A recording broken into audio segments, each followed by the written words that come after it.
Bismillahirrahmanirrahim. Assalamualaikum warahmatullahi wabarakatuh. Alhamdulillahirrahmanirrahim. Marilah kita senantiasa memanjatkan puji syukur kehadirat Allah Subhanahu wa Ta'ala yang telah memberikan kita banyak kenikmatan, terutama nikmat sehat dan nikmat sempat, sehingga kita pada hari ini dapat melaksanakan perkuliahan dasar pemrograman yang telah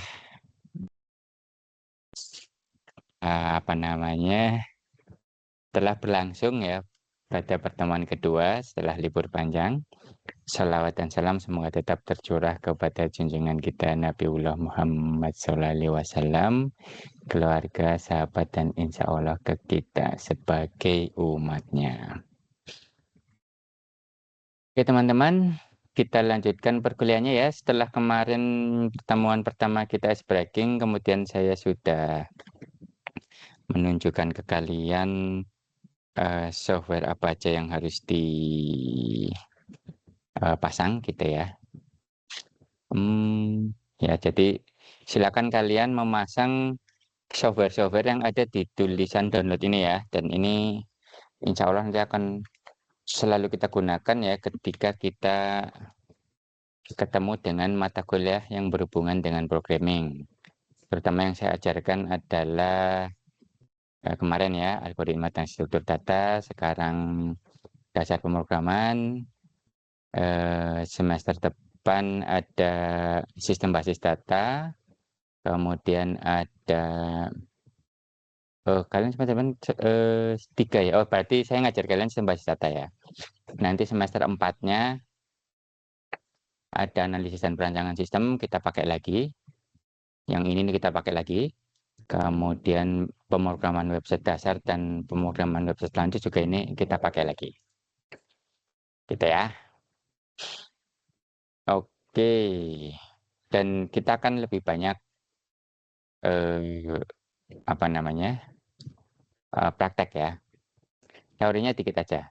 Buat terus setiap ada teori kita langsung praktek, teori langsung praktek.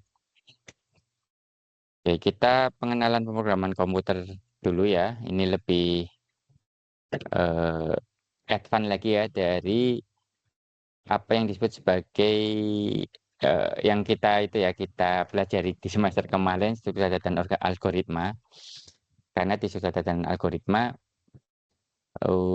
hanya dasarnya aja ya, kita melihat kemarin ya bagaimana sebuah program itu dieksekusi gitu kan. Ada secara berurutan, ada secara berjabangan, dan secara iterasi ya. Yaitu basicnya di situ ya. Jadi kalau kalian program ya otomatis dibagi ke dalam 3 itu. Iya, setahu saya nggak ada yang ya 3 itu ya. Kalau nggak berurutan ya ada perjabangan dan iterasi. Tinggal nanti iya banyak variasi ya. Itu variasinya akan banyak banget. Tergantung dari nanti ada abstraksi ketika kita memodelkan dunia nyata ya. Karena apa yang kita buat di sistem informasi itu sebenarnya refleksi objek-objek yang ada di dunia nyata ya. Apapun itu. Coba kalian buka sistem informasi apapun. Kayak misalnya SIM baru, yaitu merefleksikan objek-objek di dunia nyata. Ada mahasiswa, ada dosen gitu kan. Ada perkuliahan, ada mata kuliah. Ada misalnya kalian melakukan proses pembayaran, ya itu. Jadi sebenarnya itu ya, tidak ada sih yang setahu saya ya, sistem informasi yang dibuat tetapi tidak merefleksikan dunia luar ya. Mungkin yang bilang game Pak, game. Ya game kan karena bisa kita jual kan, gitu ya. Intinya itu, memberikan imajinasi segala macam. Misalnya apa? Lagi, aplikasi kesehatan. Ya ada objeknya kan, manusianya ada gitu kan. Kita melakukan olahraga apa itu ada di situ. Nah, itu namanya model ya. Nah, nanti pemrosesan objek-objek tadi, yaitu kalau di istilahnya apa ya, ditarik garis lurus ya ketiga macam itu tadi. Jadi kemarin di pertemuan yang di algoritma dan struktur data, kita sudah belajar tentang dasar pemrogramannya, basic-nya. Sehingga mungkin kalian belum tahu, ini sih gunanya buat apa gitu kan. Ini sih maksudnya apa gitu kan. Kenapa seperti ini? Ini untuk apa gitu kan. Dan nanti di mata kuliah ini dan mata kuliah kalian nanti di semester-semester depan yang berhubungan dengan programming, kalian sudah mulai melihat benang merah ya. Yang kalian lakukan itu sebenarnya untuk apa sih gitu kan. Gitu. Nah, ini sebagian sudah saya terangkan di semester lalu ya. Karena memang sejarahnya itu saya sebenarnya tidak diassign untuk mengajar semester 1 kemarin ya. Saya baru mengajar semester 1 itu di apa namanya? Ya baru 2 tahun ya. Jadi baru kelas kalian sama yang sekarang semester 3. Sehingga ada sebagian yang tadinya saya ajarkan di bagian ini gitu ya. Di mata kuliah ini saya tarik ke algoritma dan struktur data. Nah, sehingga nanti kalian tidak akan saya jelaskan lagi yang tentang itu ya. Sehingga kemarin kan saya bilang bahwa mata kuliah saya itu nanti yang ini benar-benar sambungannya yang mata kuliah semester pertama. Gitu ya, saya kasihkan nanti kasus-kasus atau studi kasus yang lebih aplikatif untuk menerapkan yang sudah kalian buat gitu ya. Yang perlu kalian ketahui ya, di sini saya akan lebih fokus ke bagaimana men-treat kalian sebagai seorang programmer, kemudian bagaimana cara membuat ya walaupun tidak mendetail ya, nanti lebih detailnya lagi di mata kuliah analisis dan desain sistem. Di semester 4 kita akan bedah SDLC yang lebih mendalam lagi. Bahkan nanti akan kita buat namanya proposal sistem dan spesifikasi sistem ya. Yang mana itu adalah satu proses SDLC yang menyeluruh ya, yang kafah. Nanti langsung kita praktekkan, benar-benar kita praktekkan membuat itu semua gitu ya. Oke, intinya itu. Kemarin kan saya sudah jelaskan yang ini ya, high level, machine language, compiler, interpreter ini sudah ya. Cuma yang aplikasi mandiri sama aplikasi jaringan ini belum. Kemudian bahasa pemrograman dengan bahasa markup ini belum. Nanti akan kita bahas sedikit. Ini kalian sudah ya, sudah paham lah ya. Jadi sebenarnya komputer itu adalah mesin ya, yang dapat diprogram. Intinya itu ya. Diprogram itu maksudnya apa? Disuruh macam-macam sama kita. Gitu kan? Caranya apa ya? Dengan menjalankan instruksi yang sudah kita berikan, gitu kan. Cuma kan instruksi yang kita berikan itu yang apa ya, mendekati bahasa manusia gitu ya. Jadi bahasa pemrograman itu sebenarnya bahasa manusia juga ya, bahasa manusia yang diterjemahkan ke dalam bahasa yang dipahami oleh komputer. Dalam hal ini bahasa mesin. Makanya kemarin sempat saya bahas ada high level language kan, bahasa tingkat tinggi, kemudian ada low level language sama mesin language gitu. Silakan bahas ya, bahas apa, buka-buka lagi. Ini untuk mengingatkan ya. Jadi perintah yang kita berikan ke komputer itu teman-teman ya, sebelum dijalankan oleh namanya mikroprosesor ini ya. Jadi mikro itu sangat kecil ya. Mikro itu berarti kan 1/1000 mili ya, itu mikro ya. Jadi meter, desimeter, sentimeter ya, ke bawah lagi ada milimeter yang mungkin masih sering kita pakai ya, milimeter. Kemudian di bawah itu ada mikrometer. Nah, itu yang apa namanya? Kayaknya jarang kita pakai ya, mikrometer. Tapi ada alat namanya mikrometer ya. Biasanya kalau kalian bekerja di tempat-tempat yang butuh presisi tinggi seperti di bengkel mesin bubut gitu ya, itu masih masuk ke ranah kategori mikro ya. Pakainya mikrometer tuh. Saya pernah pernah lihat mikrometer ya. Kalau sigmat itu kan paling sampai 0,1 mili ya. Jadi 1/10 milimeter. Nah, kalau mikrometer bisa 1/1000 milimeter. Tapi ini istilah dulu ya teman-teman ya, mikroprosesor. Jadi ketika apa sih, komputer di pertama CPU pertama dibuat teman-teman ya, itu di level mikroprosesor tuh tahun 60-an gitu ya. Karena dulu komputer pertama dibikin itu kan masih menggunakan tabung hampa ya. Tabung hampa, coba kalian cari tabung hampa, benar ya.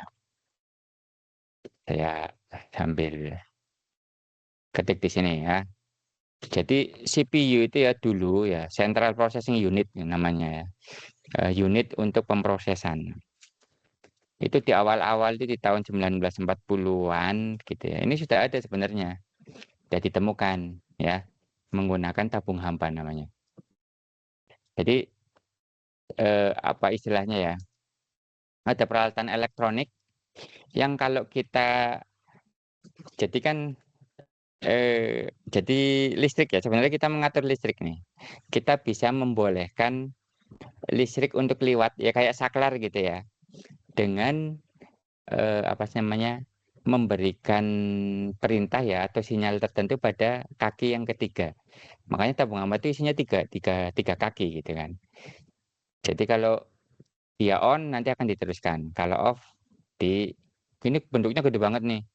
Kayak bohlam nih, kayak bohlam 5 watt Pak ya. 5 watt lah.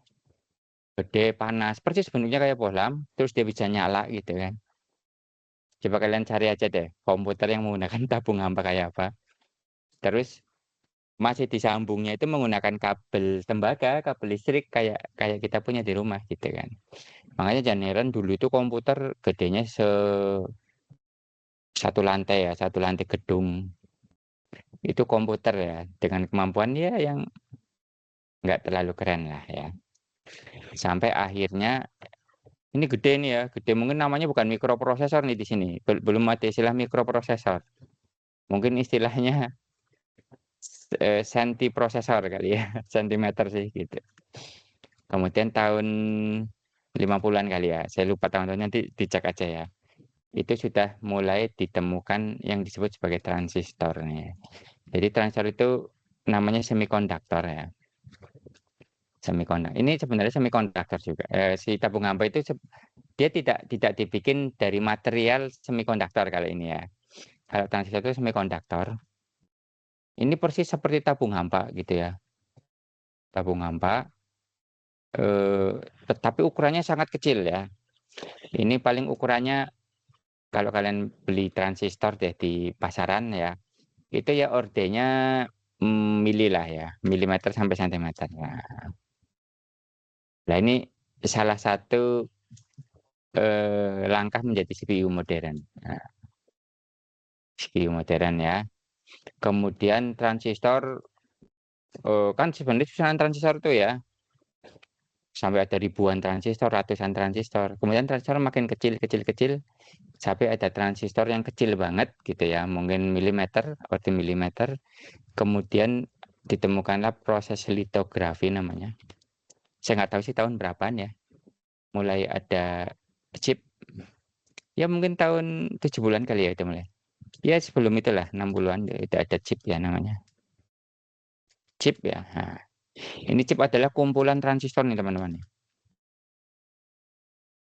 Kumpulan transistor. Nah, pada saat ini muncullah istilah mikroprosesor. Nah, gitu. Jadi kalau sekarang harusnya istilahnya jangan mikroprosesor ya.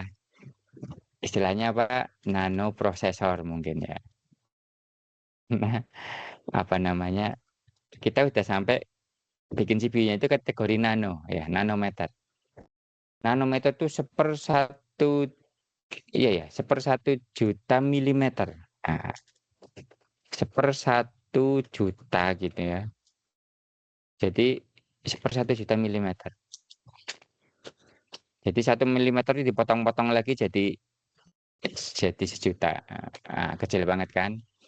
Makanya sekarang chip modern ya nanoprosesor ini isinya bisa 5 ya bisa puluhan lah ya, puluhan miliar transistor. Nah, itu. Ya keren ya.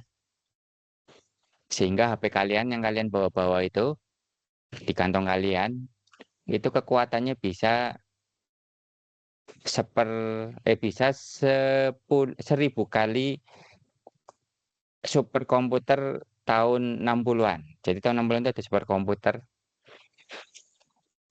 saya lupa namanya apa, ukurannya segedung gitu ya. Itu sebenarnya cuma 1/1000 HP yang kalian miliki. Tuh, harusnya kalian lebih canggih ya, jauh lebih canggih dari orang dulu tuh harusnya.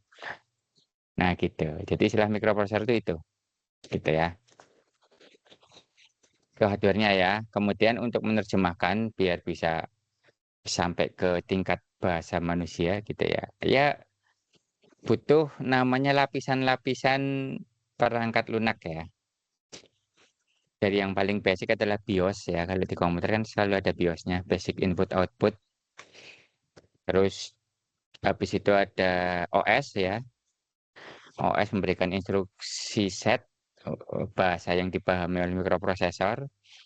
Nanti di atasnya lagi ada device driver agar si CPU itu bisa berkomunikasi dengan alat-alat yang lain ya. Jadi di CPU kalian itu di laptop kalian itu ada ribuan device di situ. Ribuan mungkin ya, mungkin ratusan aja lah. Makanya kalau kalian masuk ke device manager gitu ya di Windows, nah saya tunjukin ya device manager. Ini banyak banget apa namanya device driver gitu ya untuk menjalankan biar misalnya komputer bisa nampilin di layar gitu ya. Komputer bisa membaca keyboard ya. Komputer bisa membaca mouse. Oh, di layar itu ini ya, monitor. Kemudian komputer bisa berkomunikasi menggunakan Bluetooth, menggunakan WiFi, menggunakan apa ini? Ya port-port lah seperti seperti eh, apa TCP IP dan segalanya. Ini pelajarannya Pak Mukrot ini. Nanti belajar ini nih, jaringan komputer. Silakan, menarik nih. Kalau mau ngehack pakai ini. Kemudian untuk ngeprint itu ada device driver. Prosesor sendiri dia memiliki driver untuk menjalankan core-nya. Ini saya nggak pamer. Ini ada berapa nih core-nya? 1, 2, 3, 4, 5, 6, 7, 8, 9, 10, 11, 12, 13, 14, 15, 16. Gila ya 16 core. Saya nggak kebayang loh. Dulu pas saya kuliah, prosesor itu core-nya cuma satu. Waktu itu sampai 2005, 2001 itu masih ada Pentium Pro itu core-nya masih satu. Baru 2000, saya lupa, 2004 itu dual core ya. Jadi mungkin karena bikin prosesor core-nya agak susah gitu ya. Sekarang bagaimana kalau dibikin dua core-nya, dual core. Habis itu berkembang quad core 4 ya. Kemudian 8. Ada yang 6, habis 8 ada yang 6 gitu kan. Habis itu ada yang 12 core, 16 core. Sekarang 16 core ya udah umum banget ini 16 core. Udah umum ya ya umum lah ya. Bahkan sekarang kayak prosesor server itu core-nya sampai 128 gitu ya. Jadi kalau kalian masang ini di Xeon ya atau di Ryzen yang memiliki 128, ketika dijembreng gini, wah ada sampai 128 ya. Ya seluruhnya gitu ya, ada sound segala macam ini device driver. Nah, ini sebenarnya apa sih namanya lapisan-lapisan perangkat lunak yang bisa kita perintahkan. Jadi sebelum kita sampai ke bahasa mesin ya sebenarnya kita itu melewati beberapa lapis untuk menerjemahkan instruksi yang kita pilih, ada yang kita berikan gitu ya. Oh ya ini perangkat instruksi yang berbeda. Makanya ini saya lagi pengen usul nih. Sekarang namanya bukan mikroprosesor harusnya, tetapi nanoprosesor. Ini saya salah nulis ya. Mikroprosesor. Yang kita pakai itu biasanya x86 ya, itu laptop-laptop Windows. ARM itu Raspberry juga ARM sebenarnya ya. Cuma ini kan untuk embedded system ya. Yang ini si Apple pakai ARM dia, arsitekturnya ARM walaupun dia bikin sendiri ya. M1 sekarang M berapa namanya? Saya nggak tahu Apple. Nggak terlalu ngikutin ya. Kemudian HP kalian tuh rata-rata yang menggunakan Android ya pakainya ARM ya. Karena ARM ini terkenal arsitektur mikroprosesor yang hemat daya. Ini sebenarnya ARM juga sih, Arduino juga ARM, Raspberry. Ini tuh hemat daya. Yang boros itu nih, ya spesialisasinya Intel, Wintel itu ya. Jadi Windows dan Intel itu berkolaborasi untuk memajukan ini. Ini boros, makanya Windows yang berbasis ini boros, gitu ya. Ya, boros. Tapi biasanya kan boros karena cepat gitu ya, cepat bisa dipus boros. Tetapi karena dia harus bekerjanya dengan cepat, ketika nggak dipakai dia boros banget. Atau ketika hanya untuk misalnya apa ya, ngetik ngetik Word gitu ya, itu dia boros banget. Iya boros. Yang harusnya nggak perlu daya banyak, dia pakai banyak. Gitu. Saya nggak tahu nih. Kemarin sempat polemik yang apa namanya Apple laptopnya Apple ya, walaupun dia pakai ARM, tapi dia bisa menjalankan aplikasi lebih cepat dari x86. Nggak tahu sekarang. Jadi dia memang keren ya si Apple. Semakin mungkin dia ada optimisasi di driver-drivernya gitu ya, di device drivernya. Oke, terus sebuah program yang berjalan pada satu komputer belum tentu bisa ya. Nah, ya tergantung dari arsitekturnya, OS-nya gitu kan. Walaupun sudah mulai ada beberapa bahasa pemrograman yang dia bisa jalan di semua arsitektur ya. Java itu ya, Java yang dia itu kalau harus dijalankan itu menggunakan transpiler ya. Jadi dia ditranskrip tapi dikompil juga. Namanya transpiler ya. Kok langsung ending? Sorry, ini pakai template ending ya. Oke. Terus apa yang dilakukan oleh program? Program itu dapat menggunakan perangkat instruksi mikroprosesor untuk membuat GUI, membaca dan menuliskan data, gitu kan? Baik kemana? Ke apa namanya? Jadi input output teman-teman ya, ini bisa kemana aja loh ya. Kalian misalnya menyuruh output data yang sama, itu bisa di-outputkan ke printer, ke monitor gitu ya, ke apa namanya, jaringan gitu ya. Nanti tergantung si device drivernya itu akan menerjemahkan dan bagaimana si penerima itu akan memproses gitu. Kemudian memecahkan ekspresi logika, melakukan kalkulasi ini mah umum lah ya. Oke. Nah, ini apa yang dilakukan oleh kalian sebenarnya gitu ya. Jadi dari 1 sampai 7 ini ya, ini sebenarnya tugas programmer. Oke. Jadi jangan misalnya kecewa ya kalau kalian nanti kerja tetapi ditaruh di bagian quality assurance yang dia itu pekerjaannya cuma mengetes aplikasi. Itu dianggap programmer juga sebenarnya gitu ya. Karena dia memang wajib tahu minimal pondasinya gitu ya. Sehingga ketika dia membuat satu apa namanya rutin-rutin ya untuk memberikan apa sih feedback bahwa ini adalah si si si aplikasinya sudah benar apa tidak, dia juga harus paham sedikit banyak tentang coding gitu kan. Walaupun tidak se apa namanya dalam ketika kalian disuruh mengembangkan algoritma misalnya.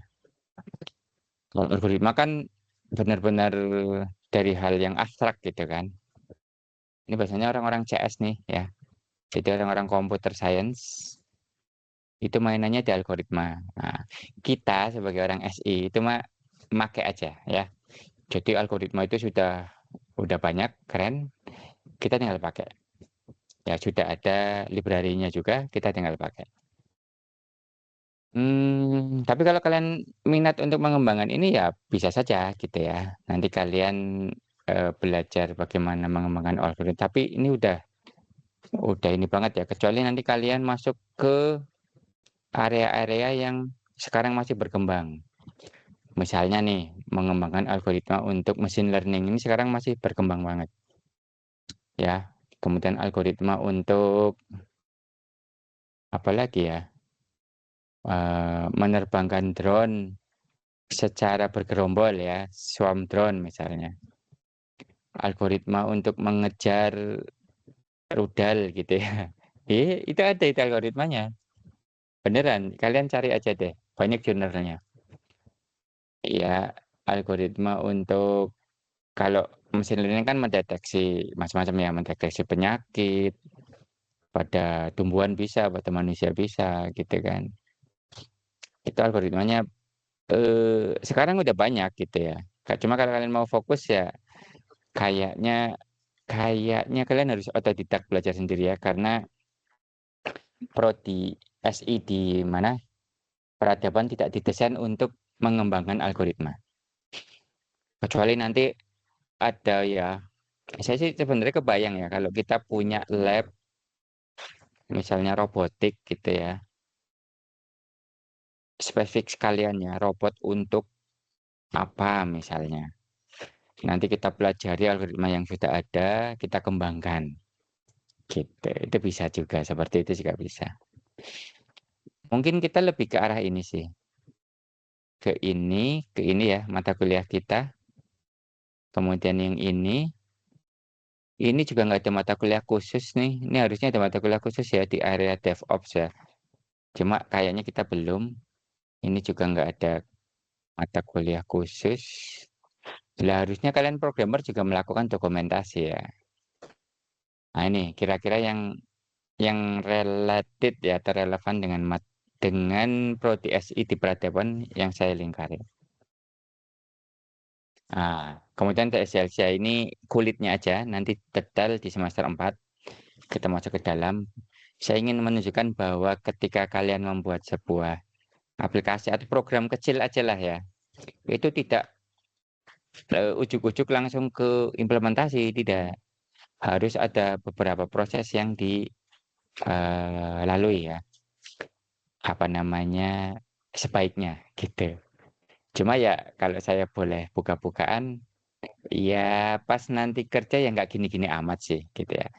Cuma kalau ini dilaksanakan ya bagus gitu hasilnya. Ini tergantung sih.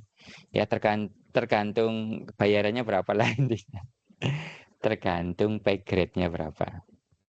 Kalau dia proyek yang keren, kemudian terdiri atas beberapa tim gitu ya.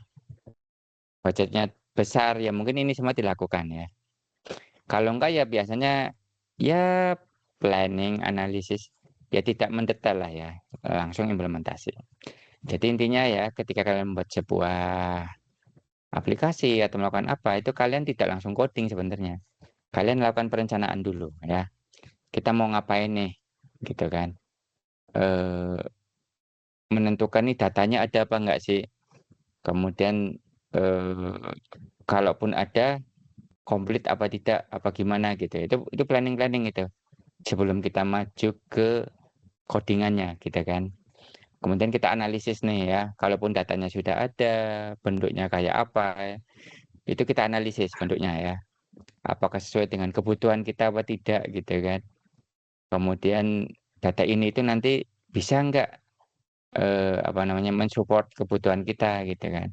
Nah kalau bisa baru kita masuk ke rancangan. Di sini kita rancang ya kalau kalian sudah ke software development yang lumayan masif ya dirancang macam-macam ya, mulai topologi jaringannya. Mungkin sekarang itu kalian dapat sistem basis data ya, itu rancangan basis datanya. Kemudian nanti semester depan kalian dapat interaksi manusia dan komputer, bagaimana user interface-nya. Nah, itu didesain semua di sini. Gitu. Nanti implementasinya di ini yang pelajaran kita pakai ini sebenarnya. Cuma ya ini karena berproses ya, di awal kalian hanya diperkenalkan cara melakukan codingan, nanti lebih dalam lagi implementasinya kita akan menggunakan framework untuk memudahkan pekerjaan kita. dan seterusnya gitu ya. Sehingga nanti ketika kalian lulus, kalian codingannya bisa jempolan gitu ya. Nah, ini mah udah ya, udah pernah saya bahas kemarin. Bahkan saya ngambil dari sini kayaknya sih. Ini udah saya ambil. Low level gitu, high level. Jadi ketika si komputer ingin memahami ya harus dirubah ke low level. Oke. Nah ini juga sudah saya bahas. Nah ini belum ya. Jadi aplikasi itu ada dua macam secara garis besar. Yang pertama adalah mandiri. Yang kedua itu adalah client server ya atau aplikasi jaringan. Yang mandiri jelas lah ya. Ciri-ciri aplikasi mandiri itu gini. Walaupun sekarang kayaknya udah blur ya. Cuma begini, kalau kalian tidak terhubung ke internet gitu ya atau ke jaringan, aplikasi itu jalan apa tidak? Kalau jalan berarti itu aplikasi mandiri. Misalnya kalau kalian ngegame gitu ya, kemudian dijalankan, kok gamenya itu butuh koneksi ke internet ya berarti itu aplikasi jaringan. Gitu. Tapi kalau game tersebut tidak perlu, ya berarti dia tidak. Kan ada tuh ya kayak misalnya beberapa game itu yang ada campaign sama PV apa battle sama teman gitu ya sama orang lain gitu kan. Gitu. Jadi kampanye itu mandiri, kalau battle sama orang lainnya itu aplikasi jaringan gitu kan. Bahkan dalam satu program bisa dua ini masuk ya. Kalau dulu tidak teman-teman ya. Karena dulu jaringan itu kan mahal ya. Sekarang jaringan murah. Jadi hampir semua aplikasi sekarang berjaringan gitu ya. Bahkan Photoshop pun sekarang berjaringan gitu ya. Walaupun ketika tanpa jaringan, tanpa terkoneksi ke internet bisa dipakai gitu kan. Cuma kan akhirnya kemampuannya terbatas. Ada beberapa feature yang dia hanya jalan ketika terkoneksi ke internet. Gitu ya. Sekarang sudah blur ya, karena memang jaringan itu sekarang sudah murah. Sangat murah banget ya. Sangat murah sekali. Bahkan sekarang malah jaringan bisa buat nonton ya. Oh dulu kalian tahu Netflix nggak? Netflix itu dulu diketawain loh. Diketawain sama industri film. Ini apa-apaan ini orang eh, dia pikir mau mengalahkan bioskop ya, mengalahkan rental rental dulu rental dulu itu kan film pakai kaset ya, rental kaset ada tuh Betamax atau VHS. Kemudian ada DVD, rental DVD dulu kan ada tuh. Nah, itu ketika Netflix menawarkan ya ke industri film, ngapain sih repot-repot distribusinya, barangnya dikirim. Ini ada nih saya punya tahun berapa itu 2007 2006 ya si komputer belum internet belum sekencang sekarang itu si Netflix udah punya konsep itu. Dia tawarin ke industri film-film besar ya Hollywood segala macam ke blockbuster segala macam itu diketawain. Oh, masa bisa? Pada nggak mau tuh eh, pemilik Netflixnya asem nih. Akhirnya apa? Dia jalan sendiri teman-teman. Jalan sendiri, mulai menawarkan dengan harga murah gitu kan. Sampai sekarang kan akhirnya Netflix malah jadi apa namanya yang bikin filmnya kan. Itu, nah itu karena jaringan sudah sangat murah. Bahkan film pun jadi apa lewat jaringan ya. Gila loh transfer eh, apa namanya film itu, apalagi yang 4K ya, 4K ya. Mungkin sekarang Full HD mah udah kecil ya. Dulu zaman DVD itu tuh Full HD teman-teman ya, Full HD itu film 2 jam itu kalau dimasukin DVD sekitar 4 giga ya. Katakanlah durasi 2 jam gitu lah ya. Nah ini dikirim lewat jaringan loh ya. Kan keren. Apalagi sekarang 4K ya. Bisa satu film 4K itu satu Blu-ray. Blu-ray itu isinya kalau nggak salah 25 giga ya. 25 giga ditransfer. Jadi kalau kalian lihat Netflix tuh menggunakan TV yang 4K, sebenarnya kalian sedang mendownload file ukuran 25 giga sebenarnya. Satu durasi film itu. Ya, jadi sampai segitu. Oke, ini bedanya markup language ya sama bahasa pemrograman gitu kan. Jadi markup language-nya itu ya HTML, XML. Jadi yang menggunakan kalau kita kemarin ya coding .html-nya itu namanya markup language. Sebenarnya dia bukan bahasa pemrograman sebenarnya. Cuma udah terlanjur disebut bahasa untuk merintah komputer ya. Orang nyebutnya bahasa pemrograman, padahal dia bukan. Gitu ya. Kemudian kayak XML itu juga bukan, JSON juga bukan, ya. Lah bahasa pemrograman itu yang ini, gitu ya. Nah, nanti kita akan menggunakan kemarin kita sudah menggunakan JavaScript ya. Nanti akan kita rubah ke TypeScript ya. Jadi TypeScript itu supersetnya dari JavaScript. Jadi kalau boleh dibilang ini TypeScript, ini JavaScript. Ya, ini JS, ini TS. Jadi setiap apa-apa yang kita pelajari di JS itu akan disupport oleh TS dengan tambahan kemampuan. Nah, nanti akan kita bedakan ya. Karena ke depan ya di pemrograman website kita akan menggunakan framework-framework JavaScript yang notabene sebenarnya menggunakan TypeScript sih. Gitu ya. Kemudian HTML-nya ini sudah blur teman-teman ya. Jadi HTML sama CSS ini sudah blur. Nanti kita akan gunakan coba ya pelan-pelan gunakan framework CSS ya. Sama HTML-nya itu kita gunakan React. Jadi kok udah selesai saja. Belum, nanti ada tambahan, tenang aja. Jadi pakai TypeScript ya. Ini HTML-nya nanti kita akan pelajari ya teknik-teknik codingan menggunakan React. React ini sebenarnya dia untuk dia UI framework ya,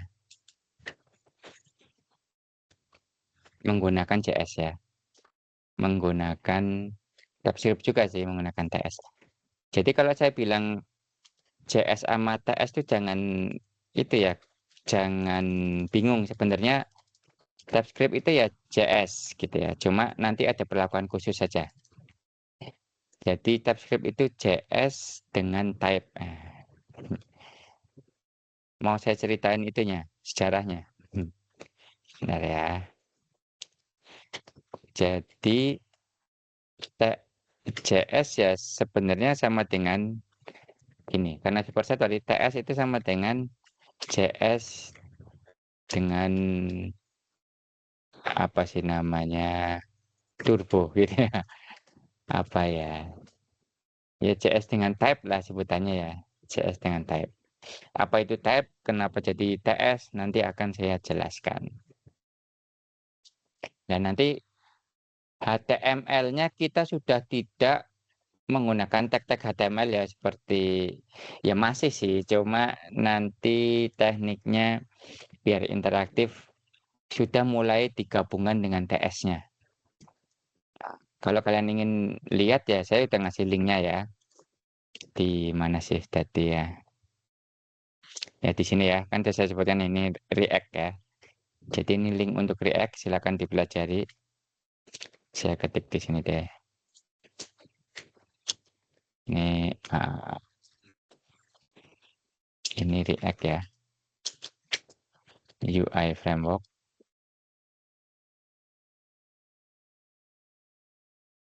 Ini Tailwind, ini CSS framework ya. Jadi ini CSS-nya ini HTML-nya nih sebenarnya. Ya, UI framework-nya ini HTML, ini CSS. Ini Next.js full stack-nya. Mungkin nanti kita langsung pakai Next.js aja lah, biar nggak ribet apa namanya settingan-settingannya ya.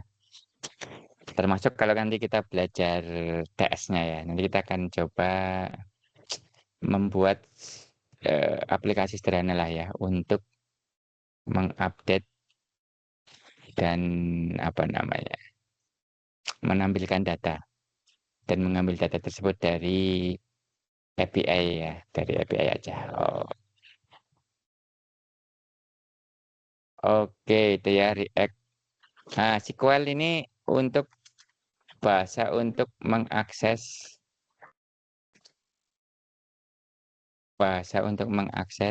basis data ya.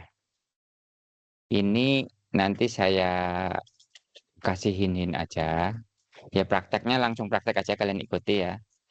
Eh Detailnya itu di mata kuliahnya Pak Mukrodin ya, sistem basis data. Sistem basis data. Sama mungkin nanti saya semester depan ngajar kalian sistem manajemen basis data ya, yang lebih advance lagi ya. Oke, ya mungkin itu ya teman-teman ya. Coba, ini waktunya masih banyak, ada setengah jam lagi. Saya tambahkan materi ya.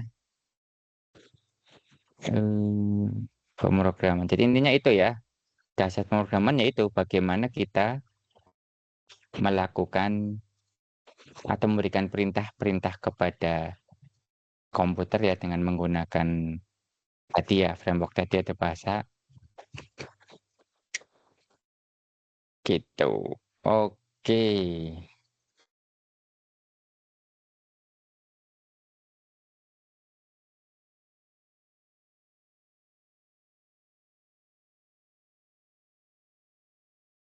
ini ada, oke bentar, saya rubah slide-nya dulu ya. Saya tambahkan,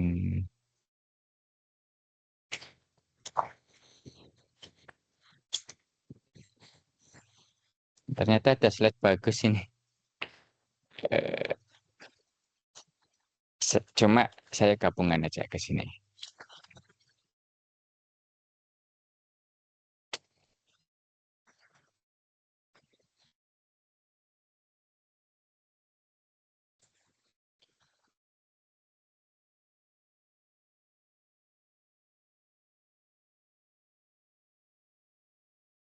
Saya gabungkan ke ice breaking.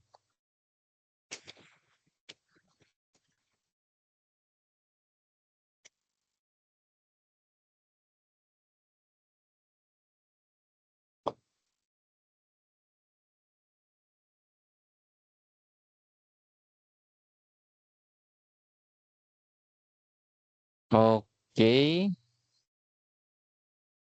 mungkin kita langsung setting aja ya. Ini nggak perlu nih, nggak perlu.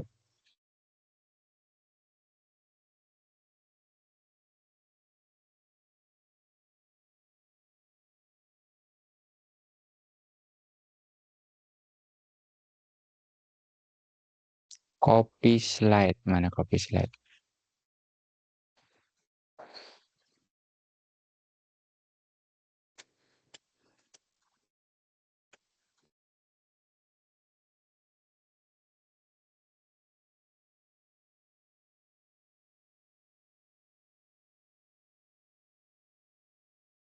Oke, saya mengingatkan saja teman-teman ya. Jadi untuk kebutuhan coding, ya kita akan banyak coding teman-teman.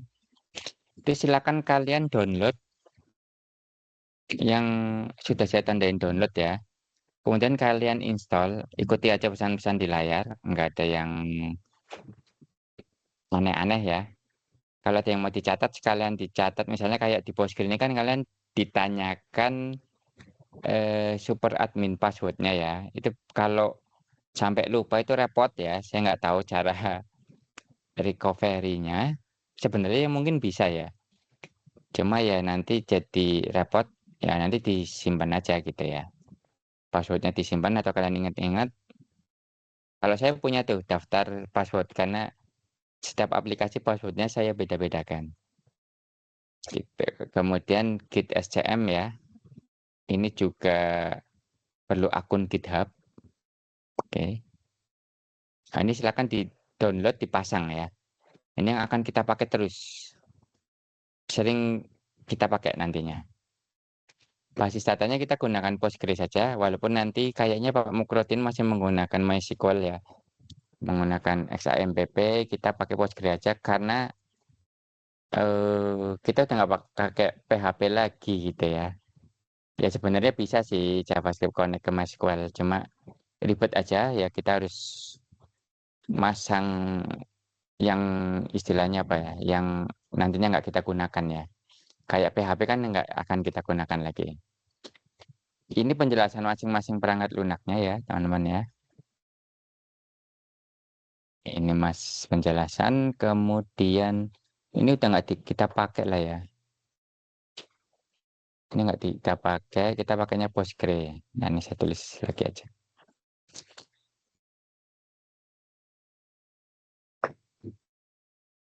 Tapi kalau kalian masih mainan PHP ya pakai ini. Ini warning aja ya. Untuk yang masih suka PHP. Jadi yang masih suka di PHP-in bolehlah pakai itu. Tetapi kalau mau serius kalian pakai Postgre. Postgres. Tulisannya begini ya. Ini DBMS ya, DBMS. Entity Relationship DBMS. Ya, nggak apa sih. Apa sih ini? Database, main database ya. DBMS itu database. Saya nggak tahu nih harusnya dipisah apa enggak sih. Manajemen sistem. Oke. Ini saya prefer ini. Eh, eh lebih diutamakan dibanding MariaDB. MariaDB atau MySQL. Oke deh teman-teman. Draw IoT untuk membuat diagram ya, silakan di-download aja. Kemudian di Visual Studio Code ya kalian install ini ya. Mungkin sebagian kemarin sudah diinstal ya. Kayak Auto Rename Tag ini udah, Gitsland udah ya. Oke. Terus apalagi kita lihat materi berikutnya.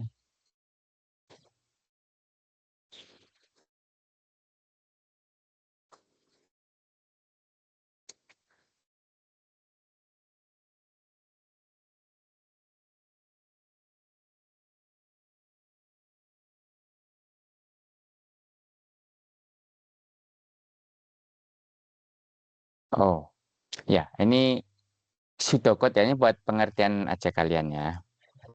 Setengah jam cukup lah.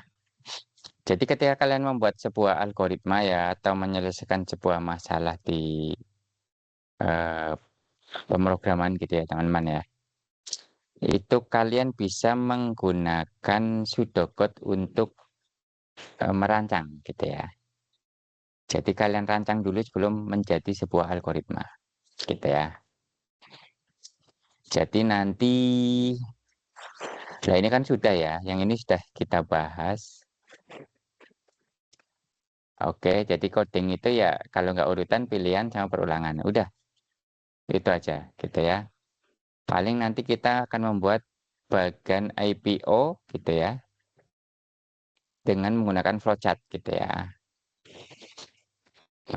Kemudian pseudocode ya instruksi. Kemudian variabel dan assignment ini sudah juga ya. Ekspresi boolean juga kalian sudah ya. Harusnya sudah paham ya. Oke. Sekarang instruksi teman-teman ya.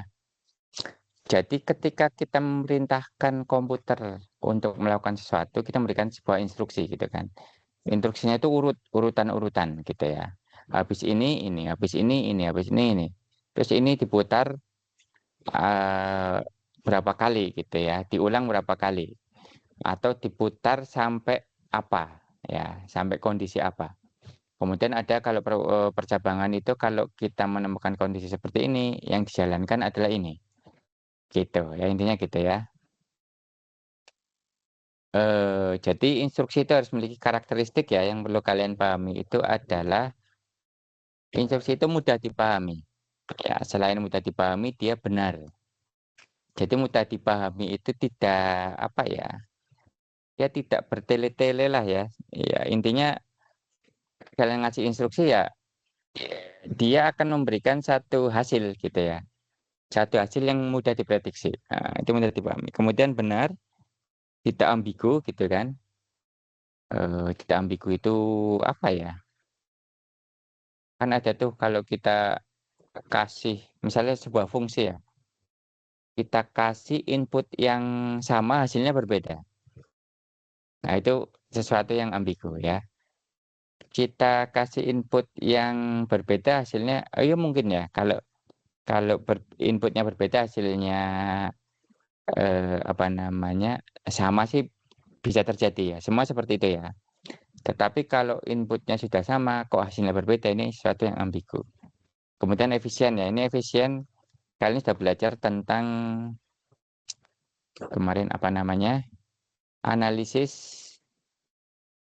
yang Big O itu ya. Istilahnya apa ya? Analisis kompleksitas ya. Jadi analisis kompleksitas algoritma. Nah, jadi algoritma yang benar itu yang efisien ya. Kalaupun belum efisien ya harus dicari cara-cara ya biasanya begini teman-teman di dunia desain-desain algoritma gitu ya. Ketika kita menemukan sebuah algoritma untuk menyelesaikan sesuatu, itu biasanya yang masih kurang efisien. Nanti ke sana lagi ditemukan yang lebih efisien. Jadi dengan input yang sama bisa lebih cepat untuk menghasilkan output yang diinginkan, gitu ya. Lebih efisien lagi sampai ya nggak bisa diperas lagi lah ya, gitu. Jadi ini jangan heran kalau kalian menemukan sebuah, ya memang nggak harus heran ya. Misal sebuah aplikasi itu ada versi-versinya ya, versi 1, versi 2, versi 3, versi 4. Itu dalam rangka walaupun dia menyelesaikan sesuatu yang sama ya, dia dia itu si programmernya menemukan yang lebih efisien sebenarnya. Gitu. Bahkan nanti ada penulisan ulang ya sebuah program atau aplikasi karena ditemukan apa namanya bahasa pemrograman yang lebih baru. Itu ada kejadian sampai seperti itu ya. Nah, ini penjelasan lebih pahamnya ya, lebih detailnya. Jadi instruksi itu harus dapat dipahami alias tidak syntax error.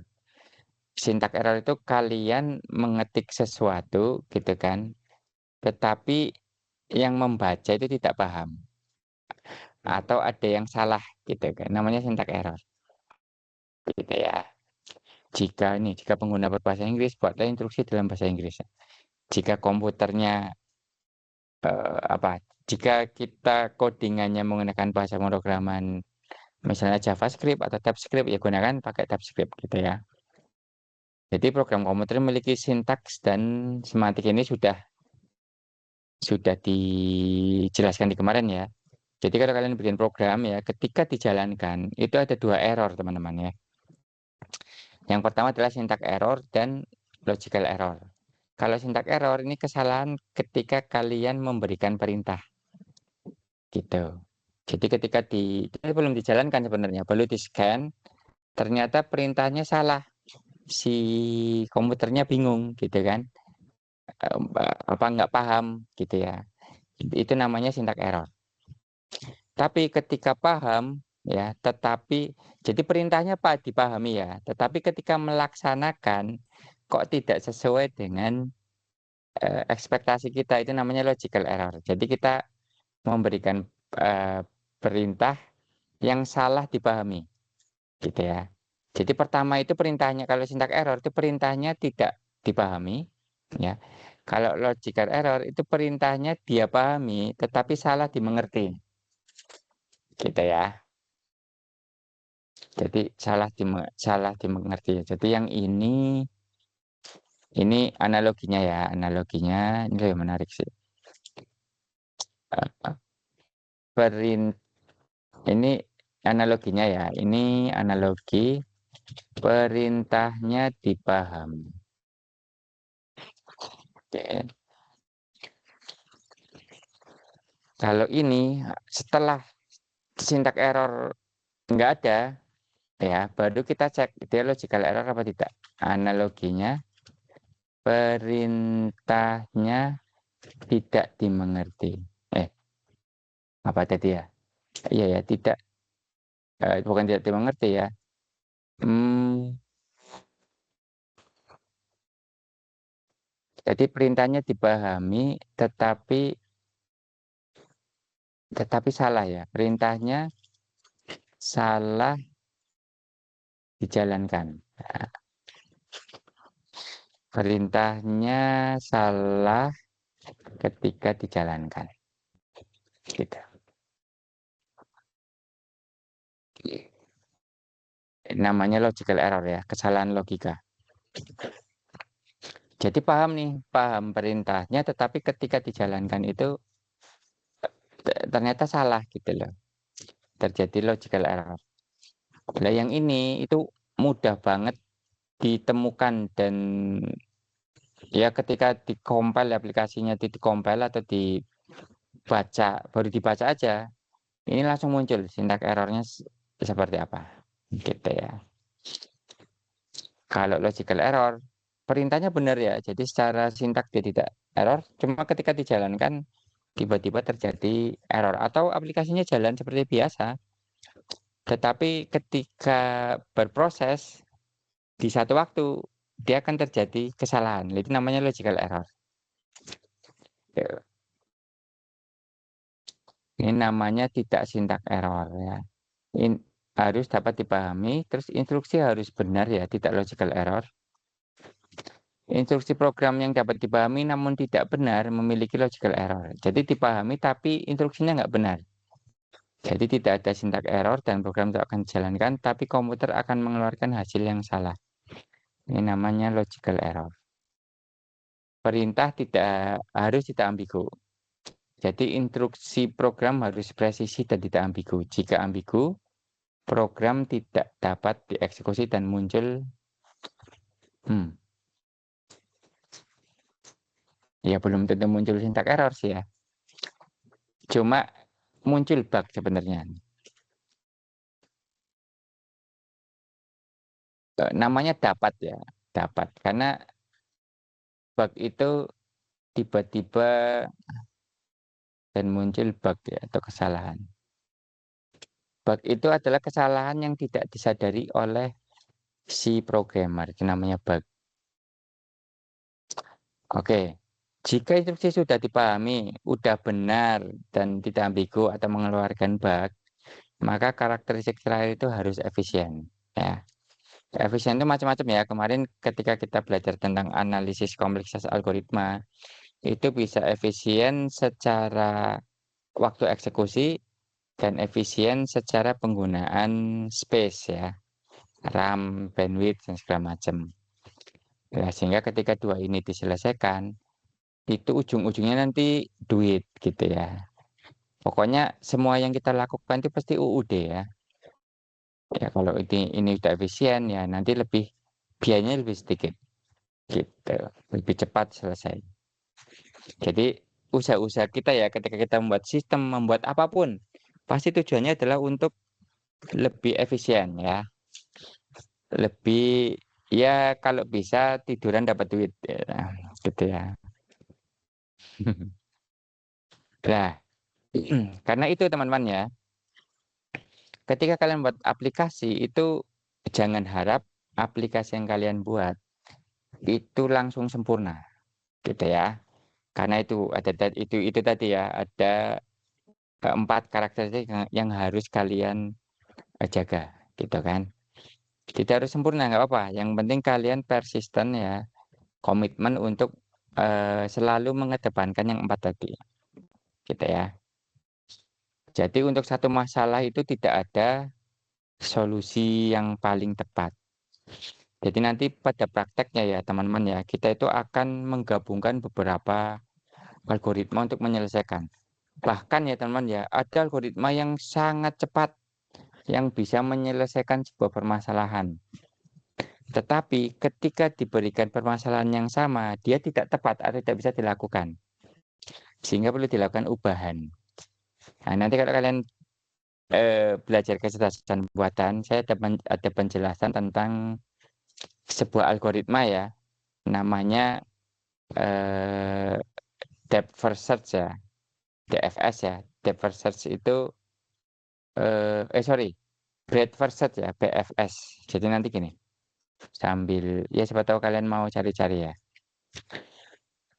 Jadi ciri algoritma yang sangat cepat ya, dan dia apa namanya efisien banget, pasti nemu gitu ya, cepat lagi ya, pasti nemu cepat.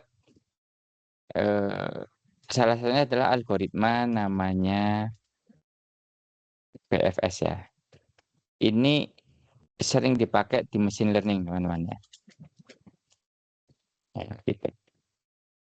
Bread tulisannya kayak apa sih ya? Ini mah roti ya. Bread, benar. Biar saya nggak salah tulis.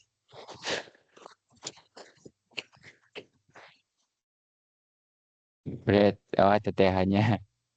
TTH gini ya. Ini algoritma keren banget ini teman-teman ya. Pasti kalian nemu, dia sangat cepat gitu kan. Tapi dia punya kendala, boros banget gitu ya.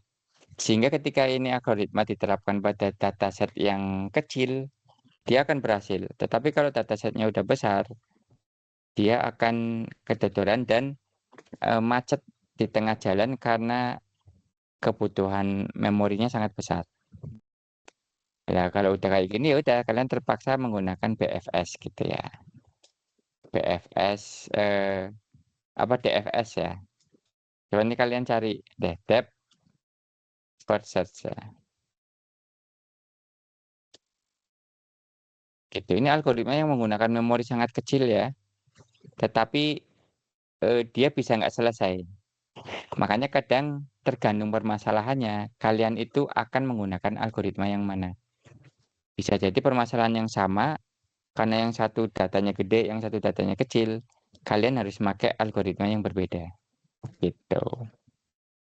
Ya, jadi ada efisien untuk data kecil, ya. Ketika untuk data besar, dia macet. Nah, demikian sebaliknya ya. Dia untuk data besar oke, data kecil juga oke, tetapi kadang-kadang dia tidak nemu solusi. Nah, kadang kayak begitu. Nah, tugas programmer adalah memastikan bahwa mereka harus membuat solusi yang efisien dalam batasan waktu pengembangan. Ya, jadi misalnya ini kalian dapat proyek kan, harus selesai 3 bulan. Ya, nggak harus sempurna. Diselesaikan dulu yang penting menyelesaikan permasalahan yang ada. Nanti begitu ada keperluan baru, ada feature baru yang diinginkan, eh, dibuat project lagi gitu ya. Untuk apa? Untuk memperbaiki yang sebelumnya sudah kalian kerjakan. Makanya kalau kalian lihat di Windows aja ya, Windows 11 itu nggak tahu tiap tiap pekan kali ya itu ada update ya. Ada update itu dalam rangka membuat perbaikan-perbaikan ya. Entah itu ya intinya programnya untuk lebih baik dan efisien gitu ya. Nah, nah ini sudah ya, kemarin saya sudah bahas. Instruksi itu bisa berurutan, bisa bercabangan, bisa iterasi. Contoh instruksi berurutan itu ini ya. Get. Jadi ini namanya pseudocode teman-teman ya. Jadi kita sebelum coding itu dulu ya, cuma sekarang nggak efisien menurut saya. Langsung coding aja gitu ya. Dulu itu waktu saya kuliah itu pekerjaannya kayak begini. Bikin pseudocode dulu gitu ya. Baru itu langsung coding. Mungkin karena dulu komputer bergantian gitu ya. Saya ingat banget dulu itu kita ber satu fakultas ya, saya satu fakultas mungkin ada sekitar 300 orang Pak ya. Dulu itu yang namanya laptop kan nggak ada tuh. Jadi kalau mau coding ya harus pakai komputer di lab tuh. Sedangkan waktu itu di labnya itu ada komputer cuma 50-an apa-apa gitu kan. Dulu 96 ya saya kuliah. Kemudian ditambahin jadi 100. Tapi lab itu dibuka 24 jam. Kalian tidur situ pun boleh. Ya, ya kayak gitulah. Sehingga untuk untuk menganalisis algoritma, yaitu kalian menggunakan pseudocode yang ditulis di kertas. Seperti ini nih. Misalnya ya, untuk menghitung gaji mingguan ya, kita kasih perintah get jam kerja. Kita ambil dulu nih jam kerjanya. Jam kerjanya berapa sih? Kemudian get gaji per jamnya. Nah, dan nanti gaji mingguannya ya jam kerja dikali gaji per jam gitu ya. Jadi ini jam kerja itu maksudnya jam kerja dalam 1 minggu gitu ya. Dalam 1 pekan. Kemudian setelah dihitung tampilkan ya, display itu tampilkan ya gaji mingguan ke layar gitu. Jadi ini berurutan gitu ya. Ini pseudocode-nya bentuknya seperti ini. Ya, kemudian kalau instruksi pemilihan ya atau seleksi itu ada kondisi ya. Misalnya nih untuk menghitung gaji mingguan ya, tetapi ada lemburannya gitu ya. Jadi ada rule ya, ada aturan kalau kalian bekerja per pekannya itu lebih dari 40 jam, maka sisanya itu adalah dihitung lembur. Nah, sedangkan gaji lembur itu nilainya 1,5 kali gaji standar. Sehingga dibuat pertimbangan tuh di sini. Ya, kita ambil jam kerja, kita dapatnya jam kerja kan. Kemudian gaji per jamnya berapa, kita punya datanya. Kemudian kita lihat kalau jam kerjanya di atas 40, maka kita hitung gaji standarnya, yaitu 40 dikali gaji per jam. Kemudian gaji lemburnya, itu adalah jam kerja dikurangi 40 ya, karena minimal kan 40. Baru dikalikan gaji per jam yang sudah kita kalikan 1,5. Jadi ini gaji lembur nih sebenarnya. Gaji lembur per jam, cari ya. Gaji lembur per jam. Kemudian gaji pekan per pekannya adalah gaji standar ditambah gaji lembur. Gitu ya. Jadi gaji mingguannya itu yang ditampilkan, itu adalah perhitungan gaji standar ditambah gaji lembur. Karena kalau di atas 40 itu ada gaji lembur. Beda dengan yang jam kerjanya di bawah 40. Maka gaji mingguannya adalah tinggal dikalikan aja. Jam kerja kali gaji per jam gitu. Gitu ya teman-teman ya. Jadi instruksi ini sudah saya jelaskan ya. Langsung coding waktu itu. Ya, jadi yang ini itu dieksekusi jika jam kerja yang diambil itu di atas 40. Kalau enggak ya ini di skip ya. Ini tidak dieksekusi, langsung ke sini langsung dieksekusi yang ini. Sekarang kalau if-nya banyak ya nanti dilihat yang mana. Misalnya kalau jam kerjanya di atas 50, ini misalnya 40 sampai 50 itu ini ya. Tetapi jam kerja di atas 60, gaji lemburnya 2 kali gitu kan. Itu bisa if-nya ada 3 dan seterusnya. Nah, ini namanya instruksi selection namanya ya. Atau percabangan yang menggunakan if itu. Gitu ya teman-teman ya. Atau mau di coding. Ya, nanti aja ya pekan depannya sekaligus kita persiapkan apa namanya lingkungan codingnya. Karena saya akan mengenalkan kalian dengan Node.js ya. Jadi nanti kita codingannya tidak pakai browser lagi, tetapi kita menggunakan Node.js. Ya, langsung aja lah kita gas. Biar apa namanya sesuai dengan kondisi di lapangannya. Di di tempat kerja lah nanti ya, di lapangan kerja lah ya. Gitu. Karena tidak mungkin kalian membuat coding seperti di semester lalu gitu ya.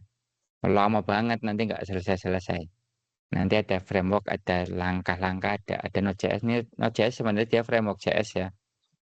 Agar apa perintah-perintah JavaScript itu bisa dijalankan di luar web browser. Itu. Kemudian instruksi perulangan. Itu ada 2, ini sudah saya jelaskan juga ya. Bisa menggunakan while, bisa menggunakan for. Misalnya kita ingin ya menampilkan gaji seluruh karyawan itu apa namanya berapa aja sih gitu kan. Gitu. Ya, kalau while itu ya kondisinya itu ketika dia true ya. Ketika dia true itu berarti ketika dia valid true. Kalau for itu dia lihat sampai nomor berapanya gitu kan. Gitu. Jadi bedanya di situ. Terus sama sih.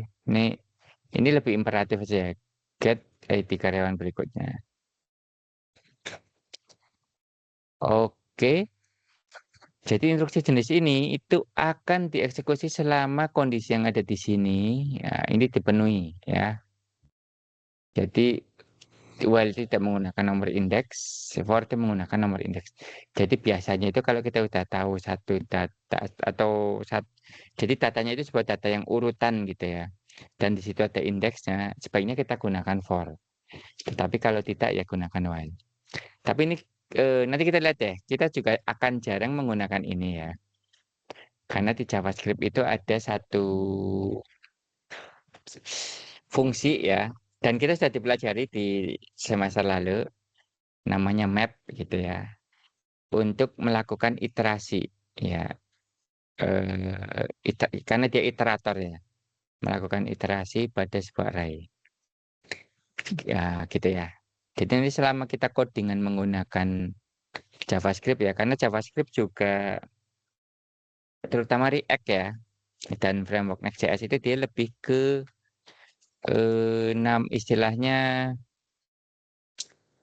imperatif ya, apa sih? Deklaratif. Jadi nanti ada istilah imperatif programming ya. Benar, saya lupa nih. Ini saya benar apa enggak ya? Sama deklaratif. Jadi kalau imperatif itu dia benar, saya kayaknya kebalik ya. Saya lupa ya. Ini kalau nggak salah ya. Imperatif itu kita memberikan perintahnya itu benar-benar yang saklek.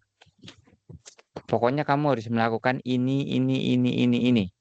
Kalau deklaratif enggak, terserah kamu mau melakukannya seperti apa, tetapi hasilnya yang seperti ini. Nah, itu deklaratif. Dan si React ya, React framework JS itu lebih cenderung ke yang ini. Jadi React, Vue ya, tapi kita pakai React lah ya. React sama Next lah ya. Ini menggunakan teknik deklaratif. Sehingga bahkan while sama for pun kayaknya nanti bakal jarang dipakai gitu ya. Ada perintah lain yang lebih lebih deklaratif ya, yang lebih mudah dipahami. Gitu. Tapi itu intinya ya perulangan ya. Dan ketika kita program teman-teman ya, itu biasanya kita lihat keperluan pengguna dulu gitu ya. Misalnya nih, ya terdapat keperluan pengguna untuk membuat program yang akan meminta pengguna mengisikan radius sebuah lingkaran gitu ya. Program akan menghitung keliling lingkaran dan luas lingkaran, kemudian menampilkannya pada layar komputer. Nah, instruksi tersebut, apakah kita berikan pada komputer memenuhi keperluan tersebut gitu kan? Nah, maka ada istilah di sini input, processing, dan output ya. Jadi ini basic banget. Setiap sistem ya selalu dia menerima input, kemudian memprosesnya dan mengolahnya, kemudian memberikan hasil ya. Gitu. Ngapain kita bikin aplikasi tetapi tidak ada hasil ya? Ini hasil nih. Output itu hasil, input itu bahannya ya, bahan baku diproses hasilnya. Nah, jadi percuma lah kita membuat satu aplikasi tidak melakukan ini, tiga ini. Ada nggak sih kita bikin aplikasi tapi tidak melakukan tiga ini ya? Lucu jadinya ya, ngapain gitu ya, iseng banget gitu ya. Gitu. Jadi input bisa melalui keyboard, file ya, berkas ya, berkas ini sama dengan file, basis data, mikrofon ya, alat yang lain gitu ya, server gitu. Gitu. Gunakan bagian IPO untuk mengidentifikasikan aksi-aksi yang diperlukan untuk memenuhi keperluan dari pengguna. Jadi bentuk bagian IPO itu seperti ini teman-teman ya.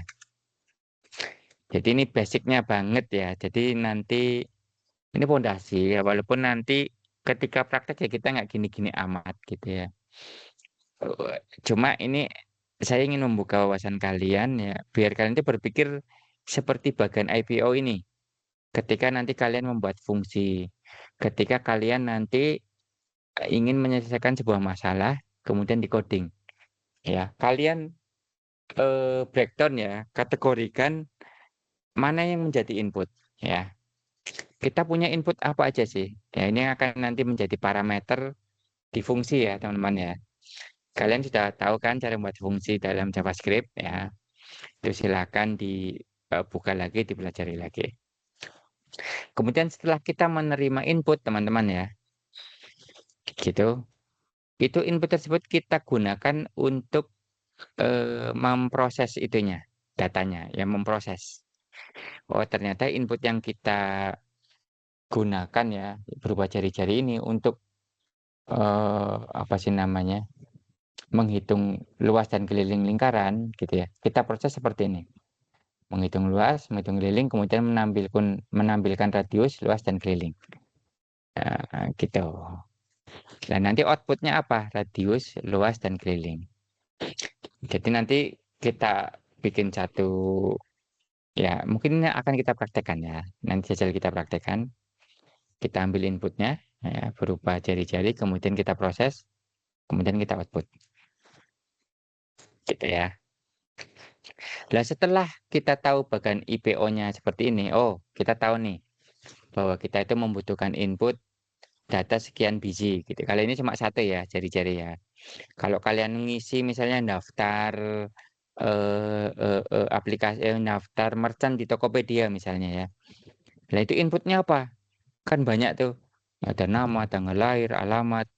Nah, itu namanya keperluan-keperluan pengguna. Kalian harus masukin ke sini gitu ya. Kemudian setelah itu diproses apa gitu kan. Baru outputnya apa? Oh, outputnya ini data berhasil disimpan atau gimana. Gitu ya. Lah, ketika kalian sudah apa namanya mengkategorikan seperti ini menggunakan bagian IPO, baru kalian lanjut ke langkah berikutnya yaitu merancang user interface atau antarmuka pengguna. Gitu ya. Rancangan ini bisa kalian bikin lebih dari satu ya. Tergantung juga mau ditampilin di mana juga bisa. Kalau kita di zaman eh, pemrograman website seperti ini ya, kita harus melakukan yang namanya desain responsif. Gitu ya. Jadi desain responsif itu, desain responsif adalah desain UI gitu ya. Desain user interface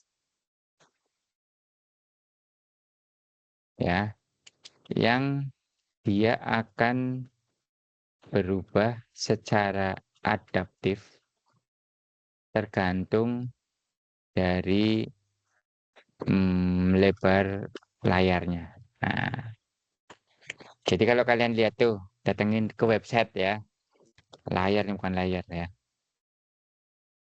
Kalian buka menggunakan desktop, kemudian kalau dibuka di tablet itu seperti apa? Kalau di mobile seperti apa ya di HP? Kalau hasilnya tidak berantakan, bagus gitu ya. Maka disebut sebagai desain responsif. Dalam membuat desain ini teman-teman ya, ini kalau saya gini, ini ini zaman zaman jebot ya. Oke, jadi kan IPO-nya membuat itu ya. Kita udah tahu nih inputnya satu, kemudian outputnya apa gitu kan. Kalian bisa buat rancangan ininya, antar mukanya gitu ya. Dan ini sebenarnya kita nggak pakai balsamic mockup lagi ya.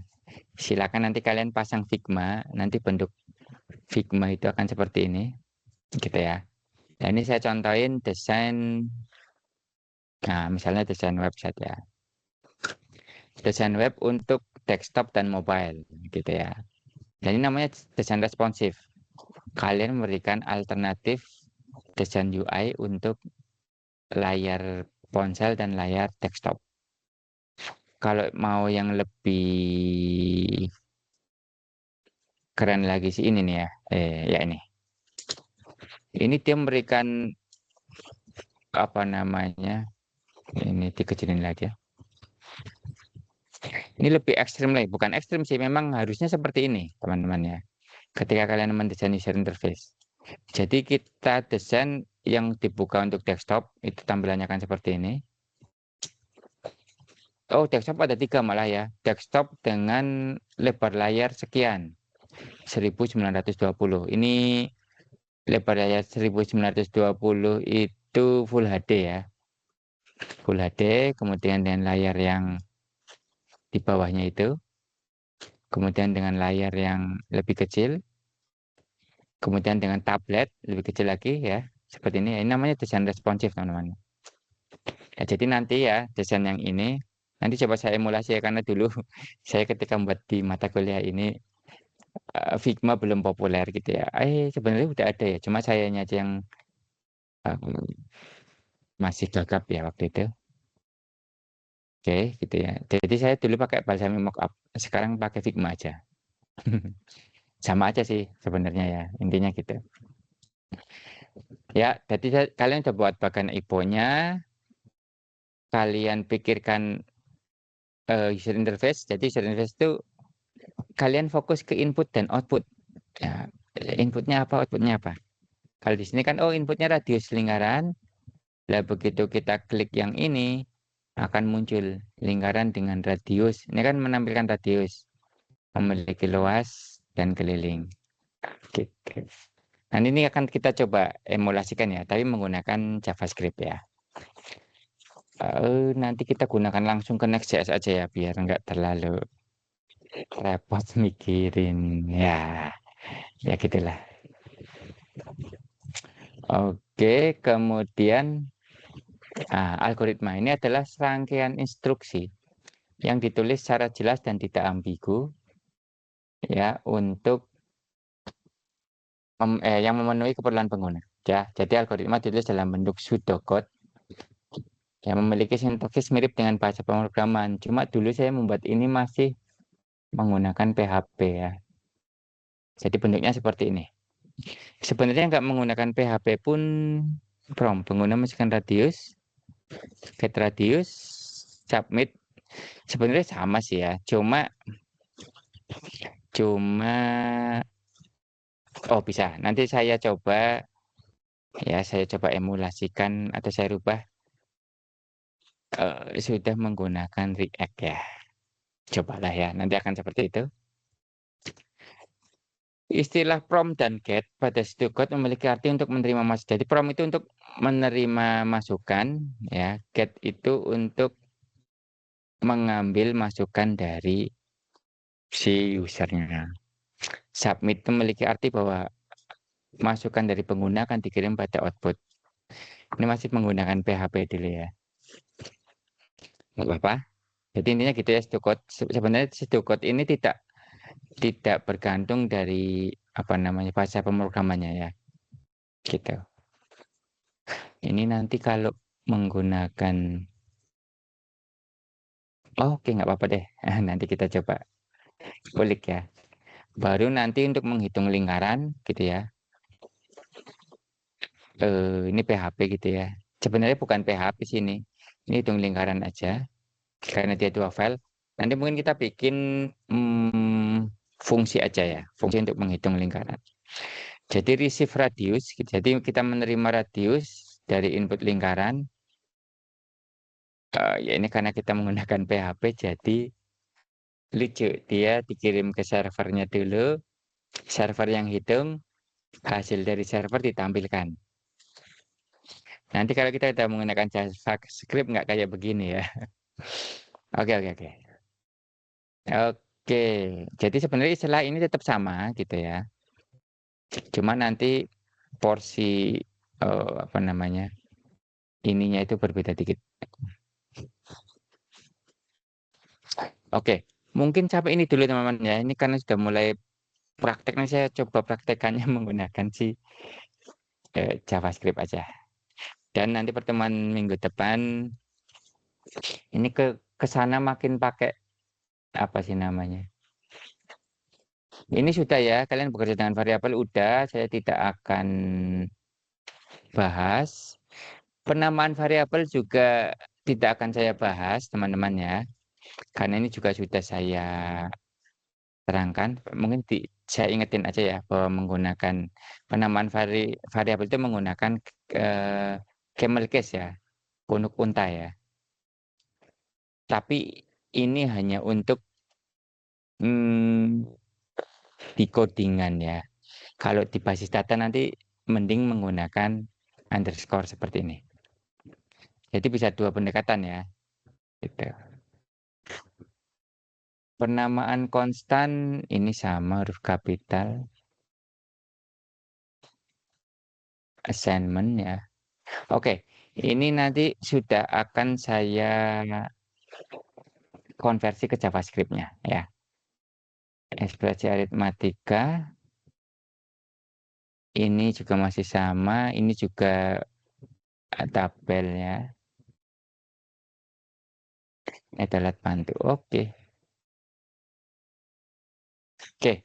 Sementara ini dulu mungkin ya, teman-teman ya. Sembari saya persiapkan karena ini sebagian materi juga sudah saya berikan di semester yang lalu. Oke. Sebelum saya tutup, saya mau menjelaskan bahwa nanti kita di pertemuan keempat gitu ya. Ada pertemuan offline ya, yang akan saya gunakan untuk melihat progres terutama di codingan kalian. Jadi nanti pekan depan ya saya mungkin sudah mulai melakukan pengkodingan. Ada version kontrol di situ gitu ya. Nanti kalian ikuti ya, ikuti yang saya jelaskan yaitu untuk penilaian juga. Sekaligus saya controlling ketika saya offline kan kalian itu memahami apa tidak. Pertama itu ya. Kedua mengerjakan apa tidak gitu ya. Pertama itu ya. Kalau tidak mengerjakan kan nggak mungkin memahami gitu ya. Kalau kalian sudah mengerjakan tetapi tidak memahami, silakan nanti di pertemuan yang offline itu kalian tanyakan ya, kalian diskusikan. Jadi nanti kita gunakan yang offline itu untuk milestone ya, untuk titik melihat progres dan pemahaman kalian. Ya, jadi tidak ada lagi tuh saya nungguin kalian coding ya. Tapi kalian langsung tanya, Pak, ini kenapa codingan saya ketika mengikuti yang diinstruksikan di perkuliahan kenapa error gitu kan. Tapi saya sudah mencari-cari, sudah saya tanyakan di WAG, ternyata masih error juga. Itu apa penyebabnya ya. Nanti paling seperti itu. Oke, jadi jangan khawatir ya. Bagi yang katanya senang offline gitu ya. Ini malah lebih enak ya, kalian bisa bolak-balik. Ini sih codingannya apa, kalian bisa pahami ya di situ. Oke, saya rasa itu aja ya teman-teman ya. Mungkin sebelum saya tutup ada pertanyaan. 1-2 pertanyaan ya, 10 menit lah.